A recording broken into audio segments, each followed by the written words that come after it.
Donc on va voir une étude avec Ipsos sur les intentions d'achat et vous avez mis en parallèle les Anglais et les Français. Alors tout d'abord, sur les Anglais. Ah oui, effectivement. Donc on est parti de deux constats, en tout cas deux convictions. Une, c'est que suite notamment à la période Covid, on a vu une grande mobilité, une envie un peu de changer de vie, souvent, en tout cas dans son propre pays. Et ça, on l'a vu aussi à l'international. Nous, on le voit au Portugal, en Espagne, sur l'envie d'acheter et la réalisation de transactions. Et en même temps, deuxième constat, c'est que quand on veut acheter à l'étranger, c'est pas souvent facile. Il y a des sujets de législation différents. Donc c'est pour ça qu'on voulait un peu comprendre à la fois les attentes et puis les envies des potentiels acquéreurs. Et donc ce qu'on voit effectivement, donc on a interrogé à la fois les Anglais, qui sont les principaux investisseurs en Europe, et puis de l'autre côté les Français.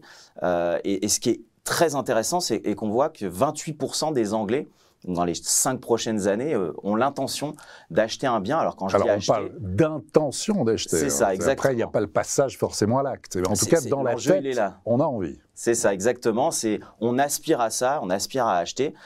Et ça tombe à 6%, ce qui reste très important en termes d'intention dans les 12 prochains mois. Donc, ça veut dire que sur les 12 prochains mois, j'ai un projet, donc c'est concret, d'acheter à l'étranger. Et quand je dis projet, ça peut être de l'investissement classique, ça peut être déménager ou avoir une résidence secondaire. Il y a bien les trois intentions.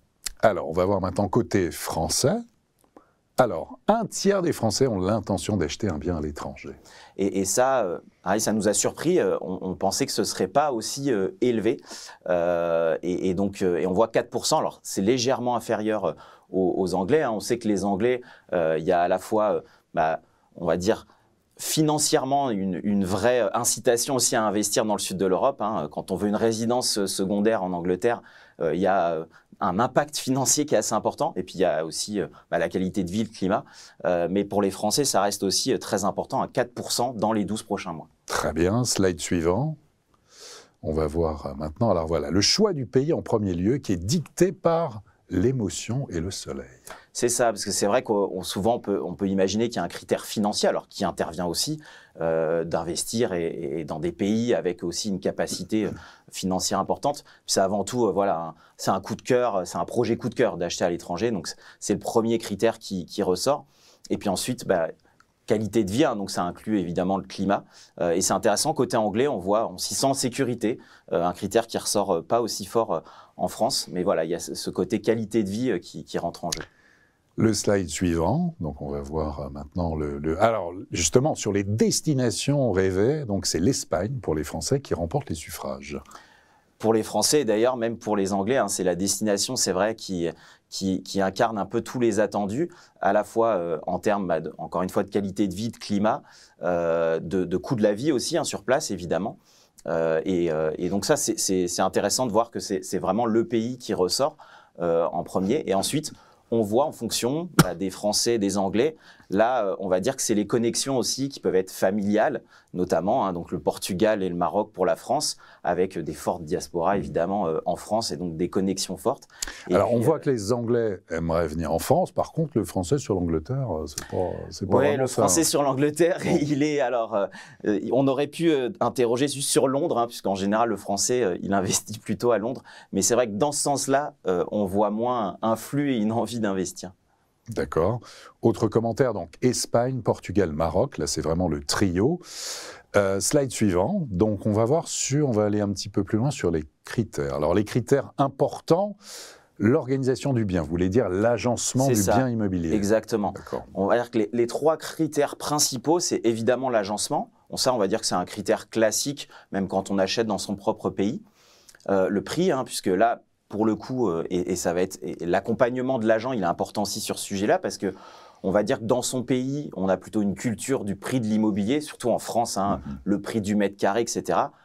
Ailleurs, ça devient un peu plus flou, donc ça, c'est un critère important. Et après, c'est évidemment le quartier, l'emplacement, puisque ce qu'on voit, c'est que les gens choisissent une destination, mais après, ils ne sont pas prêts à acheter n'importe où. Donc là aussi, il faut bien choisir l'endroit, la ville, et même des fois le quartier dans la ville. Très bien. Slide suivant. On va voir, la sélection de biens, l'expertise géographique, justement, faire appel à en fait, un agent immobilier. Il faut vraiment qu'il y ait une valeur ajoutée. C'est ça, c'est ce que je vous disais en introduction. Aujourd'hui, on voit une forte intention, c'est un projet qui fait rêver, hein, d'acheter à l'étranger, de pouvoir y aller peut-être quelques mois par an ou déménager.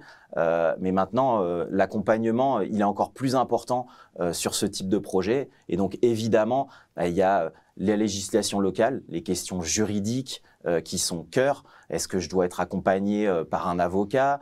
Est-ce que je dois... voilà, le financement également. Enfin, toute la partie vraiment parcours d'achat qui est très spécifique et où on voit d'ailleurs sur la France en général, quand on achète dans son propre pays, on connaît à peu près le parcours, on a moins d'attendus sur cette partie. Donc législation, évidemment la connaissance, on attend d'un professionnel de l'immobilier qui nous explique le quartier, où est-ce que c'est plus intéressant, les avantages, d'autant plus quand on est à distance et qu'on connaît mal. Cette part de conseil, elle va devenir de plus en plus importante à l'avenir? Nous, on en est convaincus. Déjà, mais bon. Nous, on en est convaincus. Sur un projet comme un achat à l'étranger. Obligé. Et on le voit d'ailleurs, alors dans l'étude, ce qu'on voit, c'est que aussi les gens sont prêts à payer un service supplémentaire pour cet accompagnement.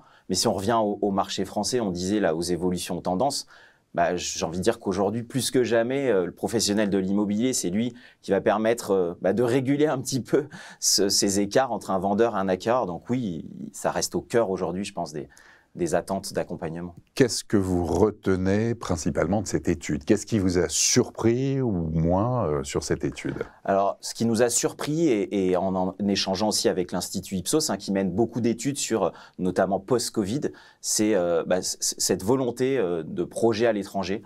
On pensait que ce serait pas aussi important en termes d'intention, et même sur les 12 prochains mois, hein, c'est vraiment très important.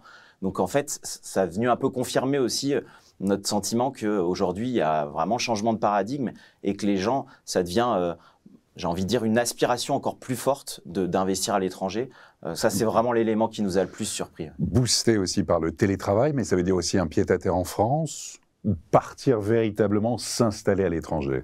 Là, on voit, hein, il y a différents types justement de projets et différents types de cibles. La deuxième chose qui nous a beaucoup intéressé, ce qu'on voit dans l'étude, pas ici dans les slides, c'est en termes de cibles. Alors, on imagine le jeune retraité qui se dit « je vais aller investir ou vivre à l'étranger ». En fait, c'est une petite part des intentionnistes. Ce qu'on voit, c'est avant tout ce qu'on appelle un peu les jeunes investisseurs, 35 ans, qui peuvent avoir un enfant et qui, pour le coup, se disent « je vais aller vivre peut-être 3-6 mois dans l'année à l'étranger ». C'est eux qui sont le cœur des intentionnistes et ça, c'est la deuxième chose qui nous a beaucoup surpris dans l'étude.